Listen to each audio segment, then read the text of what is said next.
నగరంలోని పలు కాలనీల్లో నెలకొన్న పారిశుధ్య లోపాలు, మంచినీటి సమస్యలను తక్షణమే పరిష్కరించాలని డిమాండ్ చేస్తూ సిపిఎం నాయకులు సోమవారం మున్సిపల్ కమిషనర్కు వినతిపత్రం సమర్పించారు. కలెక్టర్ కార్యాలయంలో కమిషనర్ను కలిసిన నాయకులు స్థానిక సమస్యలను ఆయన దృష్టికి తీసుకెళ్లారు. ఈ సందర్భంగా సిపిఎం నగర కార్యదర్శి బి సుజాత మాట్లాడుతూ నగరంలోని మురికి కాలువలో చెత్త పేరుకుపోవడం వల్ల దోమలు, ఈగలు పెరిగి ప్రజలు రోగాల బారిన పడుతున్నారని ఆవేదన వ్యక్తం చేశారు.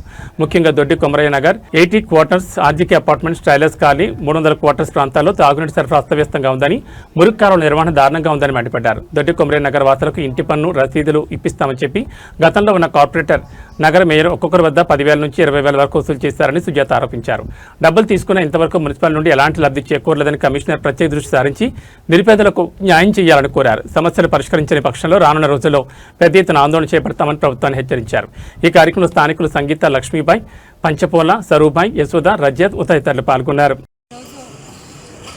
కలెక్టర్ ఆఫీస్లో మున్సిపల్ గారికి సిపిఎం నగర కమిటీ ఆధ్వర్యంలో స్థానిక సమస్యలపై మెమోరాండం ఇవ్వడం జరిగింది. ముఖ్యంగా 10వ వార్డు, 11వ వార్డులో మురికి కాలువల నివారణ మున్సిపల్ వర్కర్లు వచ్చి ఆ మురికి కాలువలు తీయకపోవడం వల్ల ఆ మురికి కాలువల్లో పేరుకుపోయిన చెత్త వల్ల దోమల బెరుదు ఎక్కువగా అయ్యి ప్రజలు అనారోగ్యాల పాలవుతూ ఉన్నారు. అట్లాగే ముఖ్యంగా దొడ్డి కొమరయ్య నగర్లో మంచినీటి సమస్య తీవ్రత ఉంది. అక్కడ స్తంభాలు కూడా ఇప్పటికి కూడా కరెంటు స్తంభాలు ఇంకా కొరత ఉన్నది. అట్లాగే అక్కడ నివసిస్తున్న వారికి ఎలాంటి సౌకర్యాలు లేవు.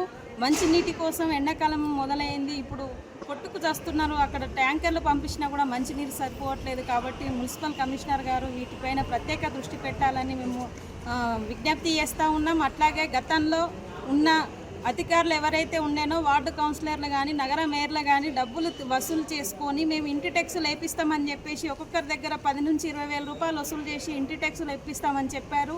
కానీ ఆ ఇంటి ట్యాక్సులు ఇప్పటి వరకు కూడా రాలేదు. కనీసం ఇప్పుడైనా మున్సిపల్ కమిషనర్ గారు సర్వే చేయించి నిరుపేదలకు అక్కడ ఉన్నటువంటి నివసిస్తున్న వారికి కనీసం ఇంటి ట్యాక్సులు వచ్చేటట్టు చేసిన వారి ఉండటానికి ఒక ఆధారంగా ఉంటుంది. కాబట్టి సిపిఎం పార్టీగా డిమాండ్ చేస్తున్నాం. లేదంటే రానున్న కాలంలో ఆందోళన కార్యక్రమాలు చేపడతామని ప్రభుత్వాన్ని హెచ్చరిస్తూ ఉన్నాం.